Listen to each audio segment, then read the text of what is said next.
Star sir. So ನೈಸ ನೀ so ನೈಸ ಏನಾಗಿತ್ತ ನಿನ್ನ dance so ನೈಸ ನೀ ಸೋ ನೈಸ ಗಿತ್ತ ಗಿಲಿ ಗಿಲಿ ನಿನ್ನ. ಉತ್ತರ ಕರ್ನಾಟಕದ ಜವಾರಿ ಹೈದ ಅಂತ ಗೊತ್ತಾಯ್ತು. ಹೈದನ ಹೆಸರು?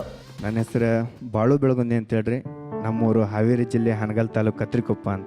ತುಂಬಾ ಡಿಫ್ರೆಂಟ್ ಆಗಿದೆ ನಿಮ್ಮ ಹೆಸರು, ಬಾಳು ಬೆಳಗುಂದಿ. ಏನ್ ಮಾಡ್ಕೊಂಡಿದ್ದೀರಾ ನೀವು? ಇಷ್ಟ ದಿನದಿಂದ ಕುರಿಗಳು ಮೆಸ್ಕೊಂತ ಇದ್ದವ್ರಿ ತಂದೆ ತಾಯಿ ಜೋಡಿ. ಇವಾಗ ಹಾಡೋದಾಗಲಿ ಬರೆಯೋದಾಗಲಿ ನಂದೇ ಆದಂತ ಒಂದು ಯೂಟ್ಯೂಬ್ ಚಾನಲ್ ಐತ್ರಿ, ಓ ಬಾಳು ಬೆಳಗುಂದಿ ಸಿಂಗರ್ ಅಂತೇಳಿ. ಹಾ 11 ಲಕ್ಷ ಸಬ್ಸ್ಕ್ರೈಬರ್ ಐತ್ರಿ ಚಾನಲ್. ಅದ ಚಾನಲ್ಗೆ ನಾವು ಆಲ್ಬಮ್ ಸಾಂಗ್ಗಳನ್ನ ಮಾಡ್ಕೊಂತ 11 ಲಕ್ಷ? ಹಾ ರೀ. You mean 1.1 million? ಹಾ ರೀ. ಓಕೆ. ಪಿ ಸರ್ ಆಲ್ರೆಡಿ ಹೋಗಿ ಸಬ್ಸ್ಕ್ರೈಬ್ ಮಾಡಿದ್ರು ನಿಮ್ಮ ಚಾನೆಲ್. ಸರ್ ನೋಡ್ತಾ ಇದ್ದಾರೆ.